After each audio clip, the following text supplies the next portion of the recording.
Hello and welcome to EllieMD's live educational series. We are so glad you're joining us as we continue our mission to help people live healthier, longer lives. At EllieMD, we're more than a telehealth platform. We're a growing community rooted in education, innovation, and whole body support. Today, we're excited to welcome Briar Aranas, the founder and creator of FITTBRA, a virtual nutrition counseling company she launched in 2016 with a mission to provide custom whole food-based nutrition plans tailored to each client's goal. FITBRA has grown from a solo endeavor into a thriving team of certified nutritionists and a registered dietitian serving clients across the United States.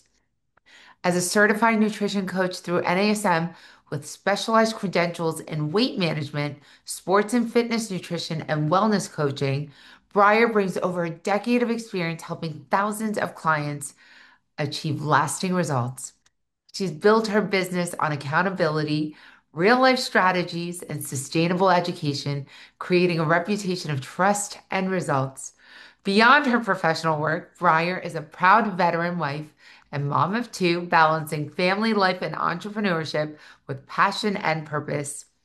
Her mission is to empower people to feel confident, strong, and in control. Well, thank you for all of that, Briar. Thank you. Thank you for being here. Welcome. Welcome. Thank you. I love that you're passionate about this topic and nutrition. It's something that we need to start touching on. We have a lot of members in our community that are now on GLP-1s. They're looking for nutrition guidance. So we need individuals such as yourself to help people navigate through this journey. Before we get started, why don't you tell us a little about your background and what got you so excited and curious about health and nutrition? Yeah, so it really all started back when I was in high school. I was on the dance team. I was really passionate about nutrition and health and fitness, but it really didn't take off until I got pregnant with my son. Um, I was basically engulfed in research and wanting to learn how to not only keep my body healthy, but for me, but for my baby. And then it just spiraled from there into a community passion project, and then FITTBRA's exploded since then. Oh, that's beautiful. I love the word spiral in this particular case. It's a positive spiral. I like that. Exactly. It's interesting when people think about weight loss, their goal is the numbers on the scale going down. But no, your focus is on fat loss because that's far more important, as you state. So, can you shed some light on what is fat loss, why is it important, and what's actually happening in the body when we're losing fat? Absolutely. Okay, so before I get into it, let's take a quick poll. Who here has ever wished fat loss worked like Amazon Prime? Right? You click 20 pounds and boom, 2 days later, it's on your doorstep. Right? I'm sure we all can agree that we wish that our body had that fancy shipping option. But instead, our body is messy and complex and sometimes frustrating. It's a process that feels like one step forward and two steps back all the time. But here's the thing, when you understand how fat loss actually works, it stops feeling like guesswork and it becomes strategy. And then when we combine these strategies with tools like GLP-1s, GIPs, and peptides, suddenly clients don't just lose weight, they transform their health. So let's clear up a couple of myths, right? So fat doesn't just magically melt and it doesn't turn into muscle. So here's what actually happens in the body. Fat is stored in adipose tissue cells as triglycerides. And when you're in a caloric deficit, hormones signal those cells to release fatty acids and glycerol into the bloodstream. From there, those fatty acids get transported to the mitochondria. Think of them as like your body's like power plants. So inside the mitochondria, the fatty acids are oxidized and turned into energy. And here's the fun fact. 84% of the fat you actually lose leaves the body as carbon dioxide. So you breathe it out. The other 16% leaves as water through urine, sweat, and yes, the tears you shed when cardio gets a little too real. So Why is that important to understand? Because it takes fat loss out of the land of the mystery and into the world of biology, right? You eat strategically, you move consistently, and your body has no choice but to use fat as fuel. I love that. And fat is very important. I love that we're focusing on fat loss instead. I had a bariatric surgeon friend once tell me, he goes, "Do you know why the obesity rate has increased since the 70s and 80s and why people are getting fatter in America?" And I was like, "Well, of course, we're eating more." And he goes, "No, no, no, you can't really say that the portions have increased." And I was like, "Well, we're leading more sedentary lifestyles." And some of you may have heard me tell this story before. And he goes, "Not really. I mean, it hasn't significantly and drastically changed since the 70s." And I was like, he goes, "Well, what's the functionality of fat cells in your body?" And I was like, "Well, of course, energy, shock absorption." And he goes, "The third biggest one is removing toxins out of your body, right?" So as we're bombarding our bodies with more and more toxins because of the foods and Monsanto and Monsanto and all these genetically engineered and modified foods that are still absorbing all the toxins, these seeds that are absorbing toxins, and our bodies are getting bigger, and these fat cells, we're only born with a certain number, right? They're just getting bigger and bigger. So I love that we're talking about fat because when we talk about losing fat, it's not just getting thinner, it's also eliminating all the toxins out of our body and eating in a way that optimizes our body to eliminate toxins, burn energy better, and fats metabolic. So I love this topic. I'm very passionate about it. I love talking about peptides that help with fat loss. But before we really do a deep dive, why don't we talk about the role that nutrition plays. Why is whole food based nutrition more effective for long-term fat loss than restrictive diets? So restrictive diets work like crash courses, right? They burn people out. So whole food based nutrition fuels the body instead of fighting it. And when clients eat real foods like lean proteins, veggies, fruit, healthy fats, and quality carbs, they get fiber and micronutrients. And that means less hunger, fewer cravings, and more energy throughout the day.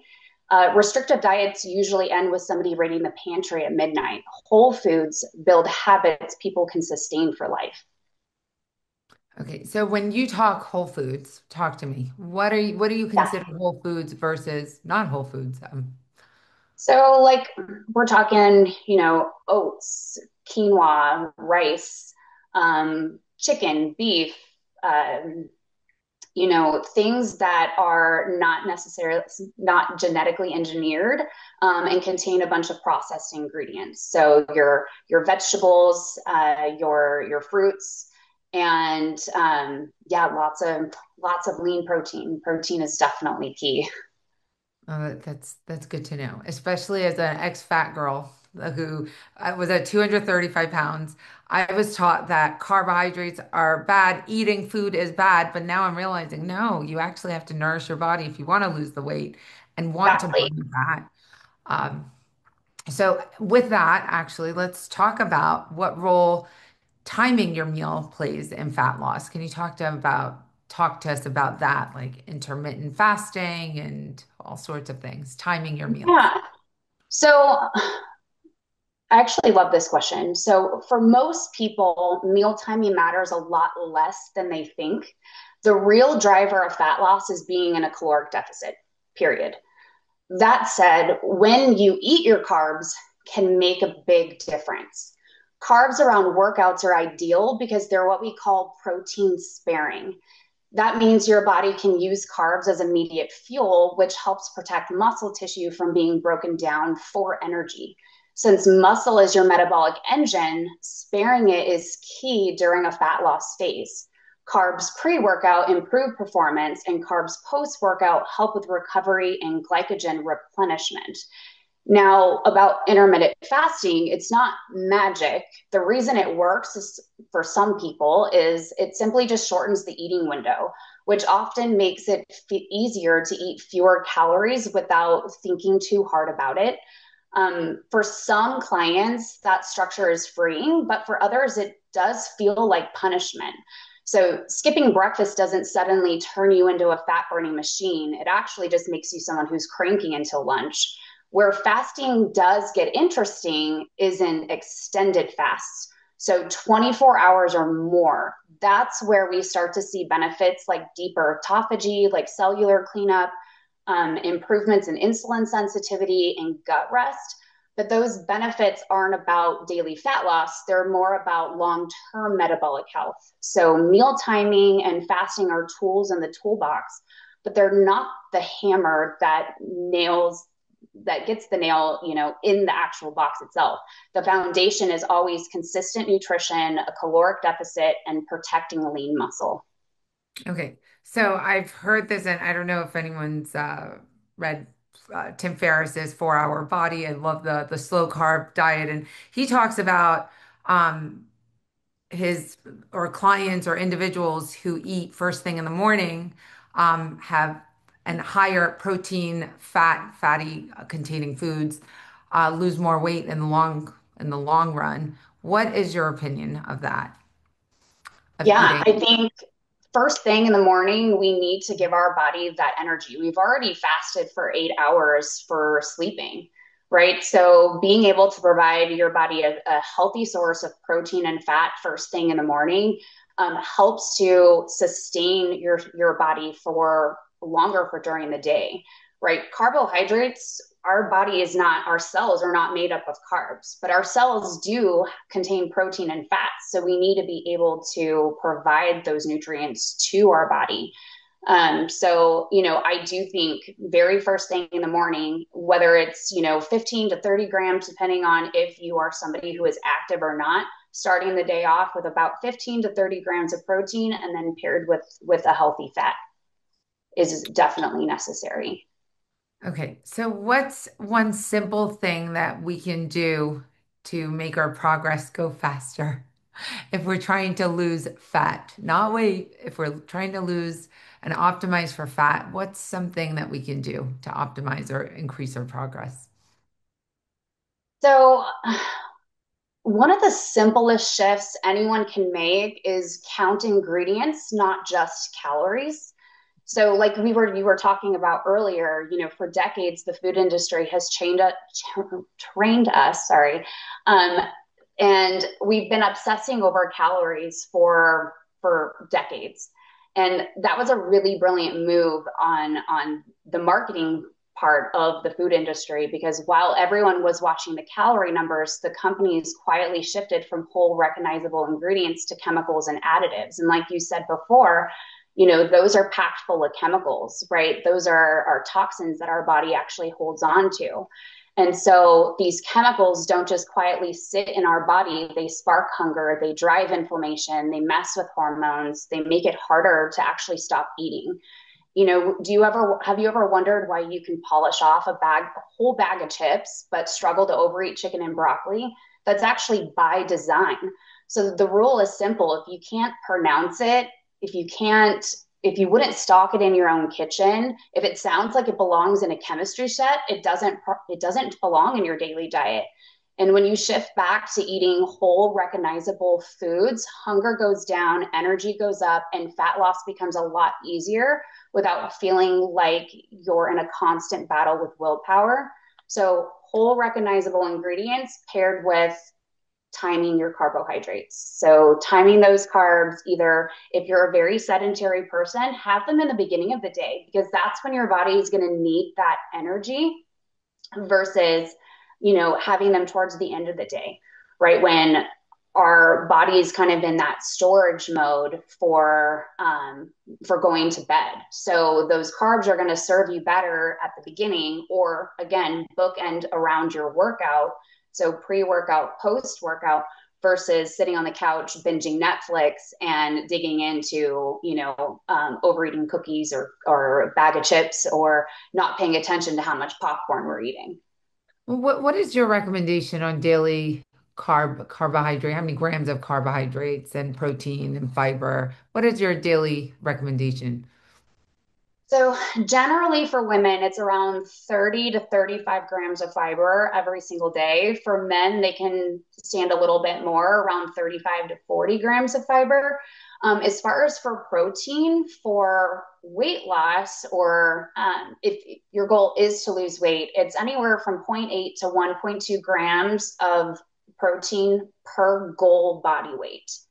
Um, and this all changes, right, when depending on your goal. If your goal is weight loss, my recommendation would be one thing. If your goal is fitness nutrition, my recommendation would be something totally different.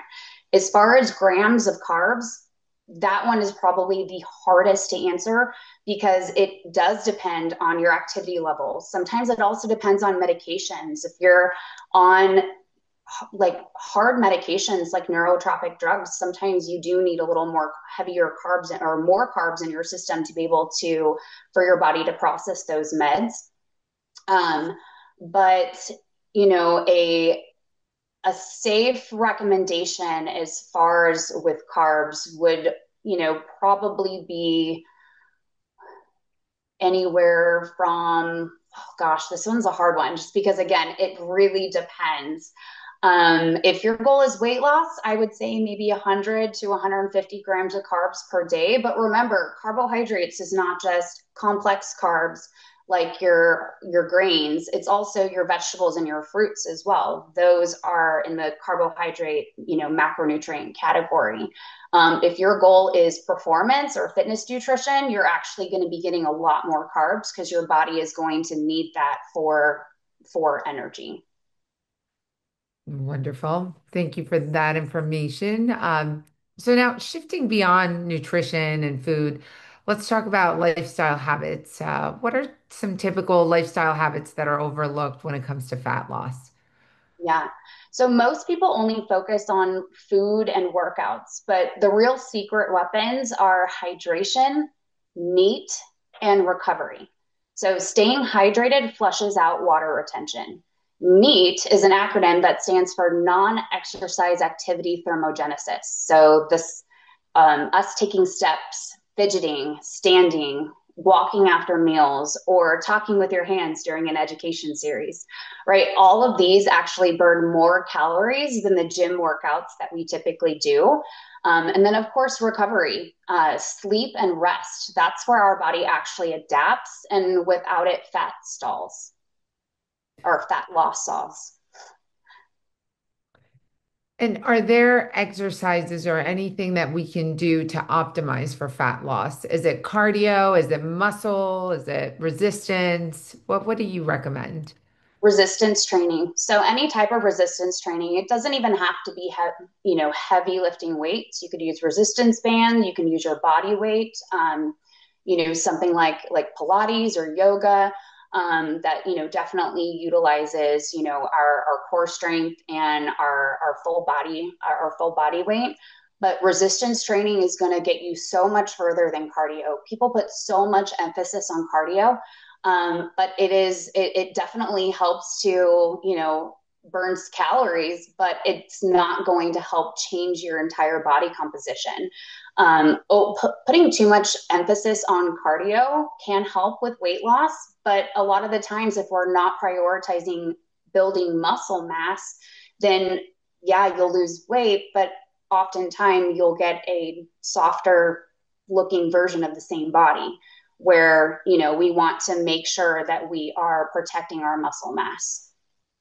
That's very good information to know. It was interesting. Last week we were in the Dominican Republic as part of our incentive trip, and there was a lot of ladies that were downstairs, you know, weightlifting and weight training, and there was a group that were doing the yoga. I loved that our community was so active and on vacation. Everybody got up in the morning and did workout. But Latoya Moody, she's a professional bodybuilder, and I was like, Latoya, what's one advice you would give individuals to help get lean and burn fat and look as great as you? And she said, ladies, eat more and lift heavy. Like you got to do that. And I think it's just a misconception. We've been taught, I came from that school where it's like get on the treadmill, but it seems like you burn more fat if you're weight training, right? And you're Yeah, lifting. you actually do because you're Muscle is metabolism. So the more muscle you have, the more your metabolism is actually going to be fired up and be able to burn. The less muscle you have, the less calories your body burns at a rest. The more muscle you have, the more calories your body burns at a rest just by doing nothing. So muscle really is the key. All right. We're gonna get in there, lift something heavy. We got it. What are the most common causes of weight fluctuation, and what's the best way to manage those fluctuations? Yeah. So the two biggest drivers are carbs and sodium. When you eat carbs, um, your body stores them as glycogen in your muscles and in your liver. And for every gram of glycogen your body stores, you store about 3 grams of water alongside it. And so when someone has pasta for dinner and wakes up 3 pounds heavier, no, they did not magically gain 3 pounds of fat overnight. They just filled the tank with glycogen and water. On the flip side, when someone cuts carbs, they dump that water and suddenly the scale drops like magic. And that's why low carb diets seem so powerful in their very first week, but it's mostly water, it's not fat. This is why I tell clients the scale measures weight, not progress. Your progress is body fat percentage, how your clothes fit, your energy levels, your strength. If the scale goes up after sushi night, it's not failure. It's just your body holding on to water like a sponge. So if you think of carbs as a sponge system, you fill it up, it holds water. You squeeze it out, it lets water go. The fat loss happens underneath quietly, steadily, regardless of the day to day scale noise. Now, sodium kind of works in the same way. It influences how much water your body holds. So, sodium is essential for us, right? We need it for muscle contractions, we need it for nerve signaling and fluid balance. And without it, your body literally cannot function. The problem isn't sodium itself, it's when people overdo it, like a big sushi night with soy sauce or salty restaurant food. Excess sodium pulls more water into your tissues, which can cause the temporary jump on the scale and sometimes even puffiness in right your hands and in your face. So carbs and sodium aren't bad. They just shift water around and the scale is reflecting water movement, not fat gain. And that's why I always remind clients constantly that the scale shows weight, not fat loss progress. So managing it is the fun part. So once you understand that water is what's causing the ups and downs, you can actually use water manipulation to your advantage. This is something I actually teach inside my nutrition program. So it's not about doing anything extreme. Instead, it's about strategic water management. By drinking more water, you actually flush excess water out. I know that that sounds completely backwards, but the body holds water even when it feels deprived, kind of like a camel storing reserves. When you hydrate well, your body relaxes and lets it go. So we use higher water intake paired with consistent, steady sodium intake to shed that extra water retention in just a day or two, especially after a high carb or high salt meal.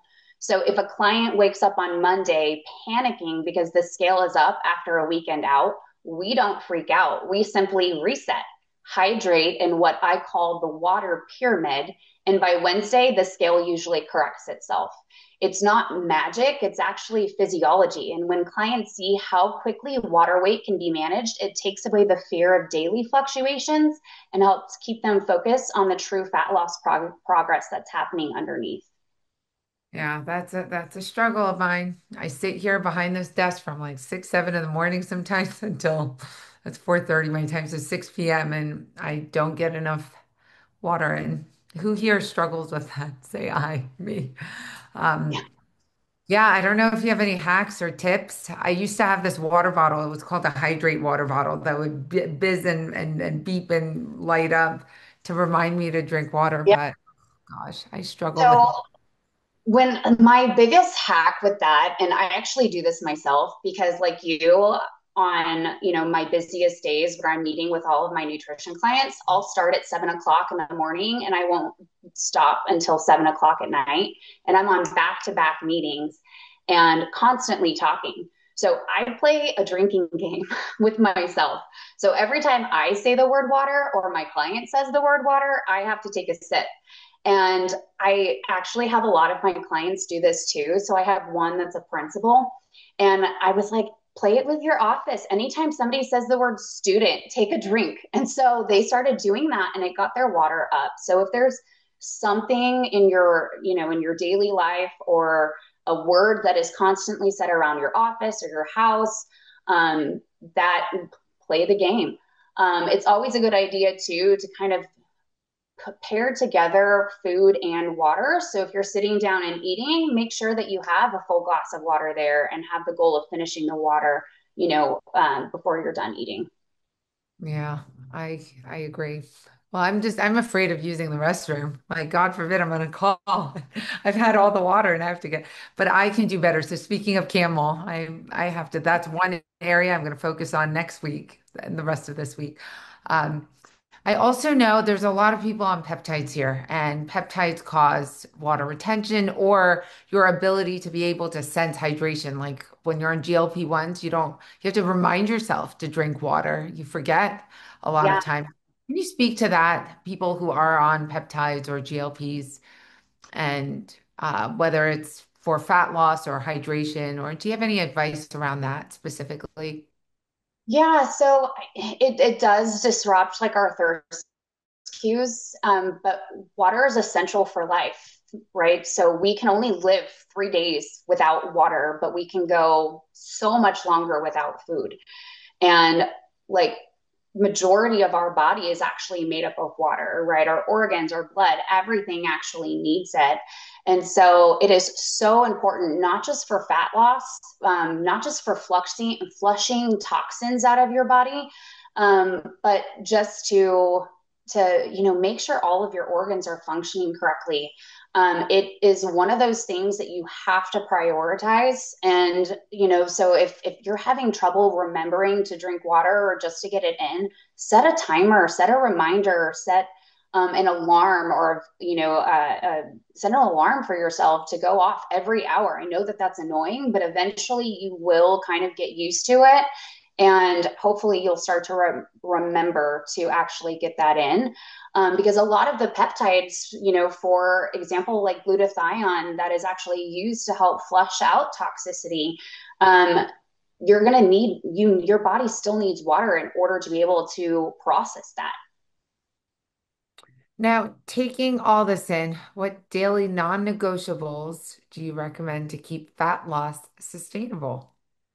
Daily non-negotiables, there's definitely at least two that I recommend, and that is protein intake and water.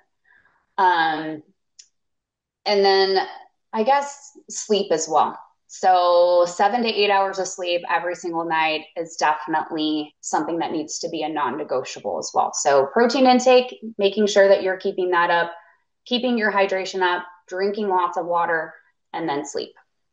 Yeah, we get a lot of individuals who are like, I'm stalling in my weight loss. I don't know what happened. I was doing so great. Why don't you talk to us about that? What's happening? What is a stall, a weight loss stall? So a, a lot of the times it's just your body hits a plateau and that's completely normal. Our bodies are really smart and they're made to adapt. And so if we keep doing the exact same thing and it was working really well and all of a sudden it's not working any well or it's not working well anymore, that's just the adaptation process. It's kind of like a workout, right? When you first start a workout, it's hard. You're sore. Your body is feeling it. But then eventually, if you keep going and you keep doing it, the same workout 2 months down the road feels easy. It's not that the workout got easier, it's that you got stronger. So your body adapts to nutrition habits as well and lifestyle habits. And so when you hit a plateau, you need to think, okay, what can I step up? What can I do next? And maybe it's eating a little more protein. Maybe it's drinking a little more water. Maybe it's a few more steps in the day. Maybe it's adding weights and lifting a little bit heavier to your workout load. Little tiny tweaks is really all that it needs in order to break that plateau. I love that. There's a question that came in. I want to read. It says, can you speak to the difference of Celtic or Himalayan salt versus table salt? And can you over salt with is it Celtic or Celtic? I'm sorry. And Himalayan, or are they just beneficial? So you can't, that's a really good question. So I'm going to first answer like the difference, right? Table salt is mainly chemicals. It's made in a lab, right? It's not necessarily it's real. Where Celtic and Himalayan sea salt are mined from the earth, and the benefits that they have is that they actually contain trace minerals in them. So pink Himalayan sea salt has about 87 different trace minerals that our body actually needs. The difference between Celtic and Himalayan is Celtic sea salt actually has a higher moisture point. So, can you over salt your food? The answer is yes. Um, your sodium content really, or your daily sodium intake needs really needs to be based individually, right? Do you have high blood pressure, right? Probably need to keep your sodium intake a little down. Do you live in a hot environment, right? If you live in a hot environment, you actually need more sodium. Do you live in high elevation? You actually need more sodium than somebody that lives in a lower elevation.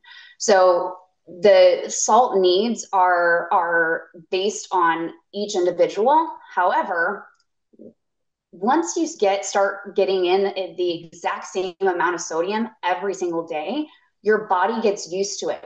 And so once you maintain consistency, so not only is consistency with food intake important, but consistency with salt intake is just as important because your body will adapt, and eventually the sodium that you intake every day will no longer play with the scale and give those weight fluctuations that normally happen. So if one day you get in 1,200 milligrams of sodium, but the next day you get in 6,000 milligrams of sodium, yeah, that's going to play with the scale big time. But if every single day you get 2,000, 2,000, 2,000, your body adjusts and it no longer will cause those major weight fluctuations anymore on the scale. Yeah, your body kind of likes stability and consistency, doesn't it? It just likes it. It likes that. Yeah. It doesn't like to go up and down. Now, can you talk to us why patients who are on GLP-1, GIPs should take electrolytes, or what's the whole hype around electrolytes? Let's talk about that. Yeah. So the reason why it's important is because you're eating less. Typically, you're eating less. A lot of the times, we are losing more moisture or more hydration out of our bodies. So it's trying to help bind the hydration to you. So electrolytes, it's not just sodium, right? It's sodium, magnesium, and potassium, and you actually need all three to help balance your water.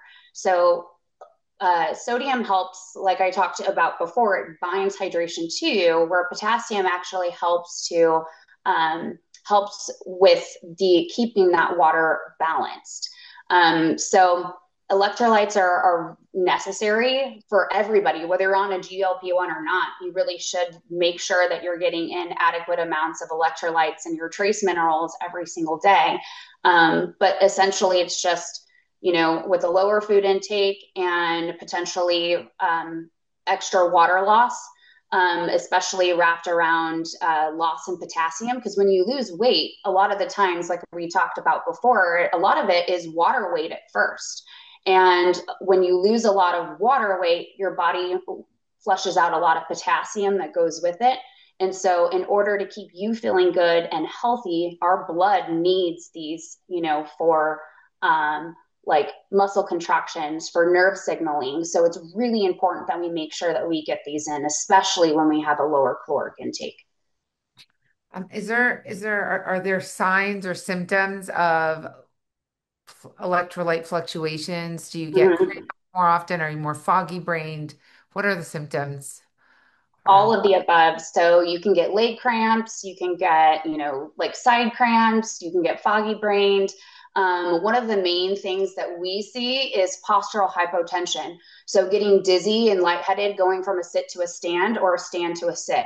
So all of that is key indicators that you are low on electrolytes and low on hydration. Another thing is a headache. Headaches are very we always chalk them up to maybe like stress or, like But a lot of it, that is telling you right there, it's the very first thing you should look at is, am I dehydrated? Do I need electrolytes when we get that headache?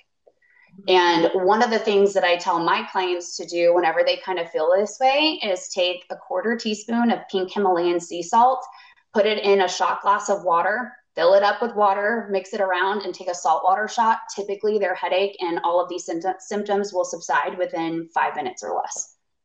That is good to know. I just want to get through the questions as we go along, as they're coming in. And if you guys have questions, please put it in the chat. We'll get to it. How heavy is heavy when you refer to lifting heavy weights, where we can lift only 5 reps, 2 sets, for example? Can you answer that, Briar? Or It really is just going to depend on the person and how you've and how you've what you've been doing before, how you've been, if you're training with a progressive overload. Um, so if you always want to start out with something that you're more comfortable with, and then you're always going to want to work to be able to lift heavier. So if you're, let's say, deadlifting just a 45-pound Olympic bar, as soon as that feels easy, start adding on 5 pounds at a time. Um, you know, uh, Personally, with me, um, I'm 5'4". I'm like 120 pounds. But when I get into the gym, I deadlift 185 and all the way up to 215 easy. And so you just have to work up and get there. So I can't really answer that just because it's just one of those things where you have to make sure that you're training, you have to do it safely, and you have to gradually build to where you are lifting a little bit heavier, because you can't just go into the gym and be like, oh, she said I need to lift 200 pounds. And when you haven't been training up to it. So it's something you have to work up to and train up to. But as soon as it gets easy, put 5 more pounds on. If that was easy too, fine, put 10, put another 25-pound plate on there. But it's something, again, you have to work up to. Briar, and I don't know if you would know or if you recommend this to your clients and or you coach certain clients around this, but do you recommend tesamorelin, ipamorelin? Do you recommend any peptides when it comes to fat loss for your clients? Yeah, so I actually do suggest the tesamorelin and ipamorelin, sorry, to clients. And some clients, again, GLP-1. Let's see, what else do I recommend? I recommend a lot of glutathione, just for the detoxification purposes. And I think, NAD is a good one too for fat loss specifically when you pair it with the GLPs. I don't know if that's something you recommend. No? which one? NAD. NAD? Yes, NAD. Yes, thank you. So there are some clients that maybe a majority of them just want to, glutathione, NAD, and then that's really it. But I do have a few clients that are on tesamorelin, and they're getting actually really great results from it, especially pairing it with strength training. Yeah, the only downside is the water retention with Tessa ipamorelin. And if you are combining it with ipamorelin, there's a little bit of a spike in hunger, which might not be a bad thing. Because, when you're on semi or the GLP-1 GIPs, your sense of hunger goes down, right? You feel less hunger. So I think it might not be so bad, but you could always pair it with a GLP-1 if necessary. But we're looking at bringing just tesamorelin out by itself for individuals Oh, who nice. experience that little spike in hunger. Now, these past couple of days while we were in the Dominican Republic, we talked a lot about mindset, right? And that making that mindset shift. And I remember that was critical when I made the decision of I'm going to lose the weight when I was at 235 pounds. I'm going to lose the weight. Mindset was almost everything. Can you talk to us a little about the mindset shifts that you need to make when it comes to fat loss? And how do you coach your clients through that? Yeah, so mindset is everything because fat loss is rarely a straight line. So people plateau, they fluctuate, they slip up. And without the right mindset, they really do spiral, right? One off plan meal turns into a lost weekend, which turns into giving up altogether. I coach clients to see fat loss as a process, not an event. It's not about being perfect today, it's about stacking the small wins over time. And this is also where having a nutritionist in your corner makes a huge difference because weekly check ins give accountability and structure and a reality check when motivation does slip. On their own, people tend to overreact to the scale and they get frustrated or they talk themselves out of progress. I've seen this so many times where somebody is just so close and they talk themselves out of progress. But with the guidance, we can really reframe these setbacks and adjust the plan and really keep the momentum going. Clients stay, more plugged into coaching because we help to keep up that positive mindset, and motivation at that time, at that point, becomes less about willpower and more about confidence because they know that even on tough weeks, they're still going to move forward. We teach clients that, like I said, setbacks aren't failures, they're just feedback, right? Every slip up is really a chance to learn what triggered it. So we can build a strategy for next time. Instead of beating themselves up for having cake at a birthday, right? We ask, like, okay, what led to that choice? Did you get enough protein in earlier that day? Did stress play a role or emotion play a role? So we zoom out and we look at the bigger picture because fat loss isn't decided by one meal or even by one weekend. It's patterns that you repeat most often. I remind clients that consistency compounds like interest in a bank account, right? One withdrawal doesn't bankrupt you, but giving up on a process does. And, honestly, a big part of my job is helping people drop that all or nothing mindset. Progress is messy. You don't fail until you quit. And as long as we're still in the game, we can always course correct. So, really, the biggest mindset shift that people really need to make is I'm on a diet, is going from like I'm on a diet to this is how I live. That short term dieters like chase the finish line, where long term success actually means like building habits that you can maintain forever, like protein intake, strength training, daily movement. Once a client stops chasing those quick fixes, fat loss becomes freedom instead of punishment. And it's the scale is really that noisiest metric that we do have because of the carbs and the sodium and water fluctuations. So teaching clients to reflect on strength in the gym or inches lost or how clothing is fitting or their energy levels, or even their confidence, that really, really, really helps. I know you briefly touched on this, but can you elaborate more on why stress causes more fat retention and Mm-hmm. um, the role stress, cortisol, and fat play? Yeah. So stress and this all kind of goes into play with sleep as well.